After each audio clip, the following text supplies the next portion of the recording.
आ जाओ बच्चों, आज एक और कहानी सुने।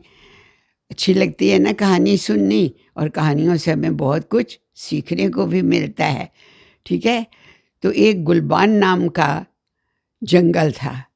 गुलबान इसलिए उसका नाम रखा हुआ था कि वो बहुत ही कहना चाहिए खुश मिजाज सा था। पेड़ पौधे बड़े हरे और फूलों के भी पेड़ थे, और उसके पास ही एक छोटा सा बाग भी था। तो लोग जो भी आते थे वो बाग में से होकर ही जंगल में जाते थे। जंगल में तो तरह तरह के जानवर रहते थे, लेकिन वो जो पार्क था उसमें लोग सैर करने आते थे। आम के पेड़ थे और अमरूद के भी पेड़ थे। तो एक दिन क्या हुआ कि आम के पेड़ के ऊपर एक चिड़िया आकर बैठी गई। वो चिड़िया बड़ी ही सुनहरी सी और रंग बिरंगी थी। उसको देख के ऐसे लगता था जैसे ये कोई खिलौना है, और इसके ऊपर भगवान ने ही कोई चित्रकारी ऐसी कर दी है कि इतनी प्यारी वो लगती थी। और आपने देखा होगा कि चिड़िया दाना लाती है और अपने छोटे छोटे बच्चों को, वो बच्चे मुंह खोलते हैं पूरा और उसमें दाना डाल देती है। तो वो चिड़िया भी कहीं से दाना चुन के लाई थी। तो ये जो पक्षी होते हैं वो जुगाली कर लेते हैं, उनके दो तीन दाने भी वो ला के ना गले में वो फंसा लेते हैं। तो वो उसको बड़े प्यार से खिला रही थी, और बच्चा भी फुदक फुदक कर बहुत खाना उसका खा रहा था। उसको भूख भी लगी हुई थी। जब वो खिला चुकी तो उसने देखा कि नीचे एक तालाब है, उसके किनारे पर एक और भी कुछ चींटियाँ हैं, लेकिन एक चींटी बड़ा सा दाना लेकर अपने सिर के ऊपर रखा हुआ, जैसे एक बोझ उठाया हुआ है, वो लेके चल रही है। और चलते चलते वो रुक गई। क्यों रुकी? क्योंकि तालाब था, तालाब में था पानी। वो कैसे उसमें जलती? उसको लगा कि मैं तो डूब जाऊंगी।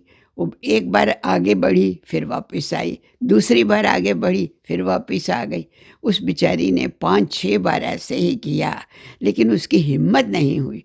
उसने कहा मैं भी डूब जाऊंगी, और ये जो मैं राशन पानी ले जा रही हूँ अपने बच्ची के लिए, वो भी सब डूब जाएगा। बच्ची भी भूखी रहेगी और मैं भी मर जाऊंगी। क्या करना चाहिए? अभी ये सोच ही रही थी। ऊपर भी देखा, इधर उधर देखा, उसको कोई बात नहीं समझ में आई, और वाकई मुश्किल भी बात थी। पे जो तालाब था उसके दूसरे एक साइड के किनारे पर उसके छोटे छोटे बच्चे इधर उधर घूम रहे थे। लग रहा था बच्चे माँ के इंतज़ार कर रहे हैं कि खाना लाएगी और हमें खिलाएगी। ठीक है ना, जैसे चिड़िया ने खिलाया। अब चिड़िया को एकदम से लगा कि ये चींटी इसी उधेड़बुन में है कि कैसे निकल के जाए यहाँ से, और इसके लिए तो बहुत मुश्किल है। कोई चीज़ ऐसी नहीं जिसके ऊपर ये चढ़ के उससे दूसरी तरफ जा सके अपने बच्चों के पास। एकदम से कोई पत्ता गिरा ऊपर से, और पत्ता आगे पानी में चला गया। तो उसको देख के उसको सूझा कि क्यों ना मैं इसको पत्ता दूं, और उससे ये उसकी नाव का काम लेगी। तो उसने अपनी चोंच से एक ऐसा पत्ता जो कि गिरने ही वाला था, चौड़ा सा था, थोड़ा सा पीला, थोड़ा सा हरा, वो उसने तोड़ा और फेंक दिया। चिड़िया ने सोचा, ये चींटी ने सोचा भी मैं इसके ऊपर चढ़ जाऊं, पर तब वो पत्ता आगे निकल गया। अब इसी तरह से चिड़िया ने एक और पत्ता फेंका, वो भी चला गया। तीसरा पत्ता उसने बड़े धीरे से नीचे सा होकर उसके ऐसे फेंका कि वो वहीं पर पड़ा रहा, आगे नहीं तेजी से गया। तो चींटी ने आप देखा नहीं ताप फटाफट उसके ऊपर चढ़ गई।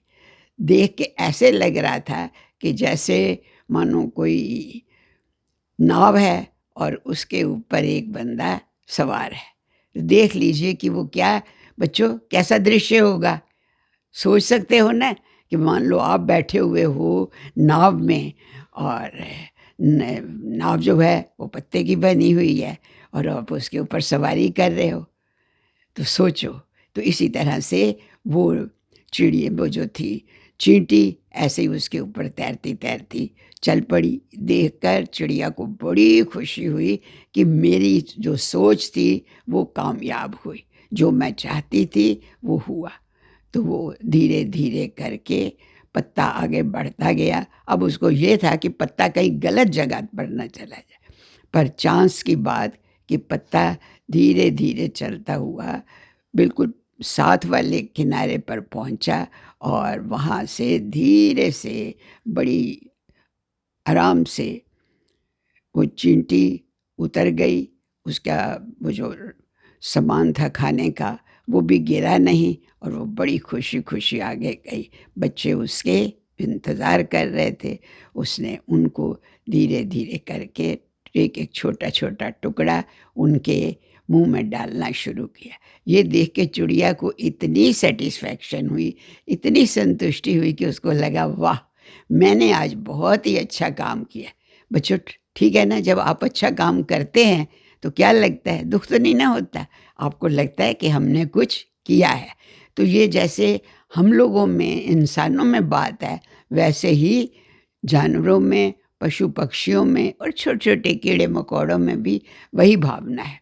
चींटी को भी बहुत अच्छा लग रहा था कि मैं अब मदद कर पाके इस किनारे पे आ सकी हूँ। उसने ऊपर चिड़िया को भी देखा, ऐसे आँखों से देखा कि जैसे उसको कह रही है, बहन तू अब मेरी दोस्त बन गई है, मित्र बन गई है, तुमने मेरा कल्याण किया है। मैंने अपने बच्चों को यहाँ आके खाना खिलाया है, ये सिर्फ़ आपकी बदौलत है। आपको बहुत-बहुत धन्यवाद। और उसको खिलाती भी जा रही थी बच्चों को, और बड़ी खुश हो रही थी। बच्चे भी जैसे नाच रहे थे, कोई जैसे ऐसा लग रहा था बच्चे क्या कर रहे हैं, उत्सव मना रहे हैं, खूब खाया उन्होंने। आपको तो लगता होगा ना एक दाने से क्या होता है, लेकिन बेटे चींटी भी तो छोटी होती है ना, होती है ना? देखा है आपने कि कैसे चींटियाँ ऐसे ऊपर से ऊपर भार ढो ढो के लाइनों में चल रही होती हैं, इस बात के लिए वो मशहूर हैं। तो ऐसे ही उन चींटियों के बच्चों ने खूब खाना खाया, खूब खुश हुई। तो अब जब बिल्कुल खाली हो गई तो चींटी अब ऊपर देख के बोली अपनी ही भाषा में, या कैसे भी बोली कि ये चिड़िया, तुम्हें बहुत बहुत शुक्रिया, बहुत मेहरबानी, तुमने मेरी आज मदद की है। अब तुम मेरी सहेली बन गई हो, पक्की सहेली हैं। अब मैं, अगर जब भी आपको कोई दिक्कत होगी तो मैं आपकी मदद करने को हमेशा आ। तो चिड़िया ने कहा कोई बात नहीं, ऐसी कोई मदद की आवश्यकता पड़ेगी ही नहीं। पर कुछ दिनों के बाद क्या हुआ कि वहाँ पर एक शिकारी आ गया। उसने बंदूक पकड़ी हुई थी और वो इधर उधर देख रहा था। अचानक उसने देखा चिड़िया, इतनी सुंदर, इतनी प्यारी चिड़िया को देखकर वो रह नहीं सका। उसने अपनी बंदूक उठाई और निशाना ऐसे किया कि चिड़िया उड़ भी नहीं सके और चिड़िया को लग जाए। पर इतनी देर में चींटी ने उसको देख लिया और क्या किया, सोच सकते हो क्या किया। चींटी छोटी होती है लेकिन उसको भी बुद्धि होती है। उसने जल्दी से उसके पैर के ऊपर चढ़ी। उसने कोई जुराबें वगैरह नहीं पहनी हुई थी। पैर के ऊपर उसे ज़ोर से काट, एक बार काटा, दो बार काटा, तीन बार काटा। उससे तो आपको पता ना, कभी आपको भी काटा होगा तो कैसा लगता है, बड़ी ज़ोर से दर्द होती है। उसको तो छाला सा पड़ गया और बंदूक उसके नीचे गिर गई और वो अपने क्या करने लगा, पैर के ऊपर खुजली करने लगा। और उतनी देर में चींटी भी कहीं फुदक के उतर के भाग गई। तो इस तरह से वो शिकारी ने अपना निशाना चूक लिया और चिड़िया बच गई।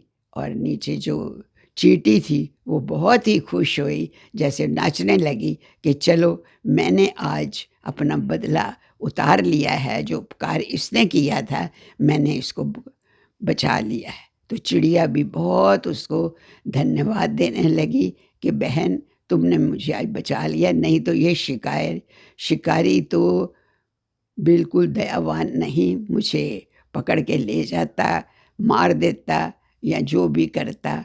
तो आज तुमने मेरी बहुत मदद की है। अब इसी तरह से हम लोग एक-दूसरे की मदद करते रहेंगे, खेलते रहेंगे, खुश रहेंगे और वो दोनों पक्की सहेलियाँ बन गई और आपस में हमेशा बातें करती रहीं और खुश रहीं।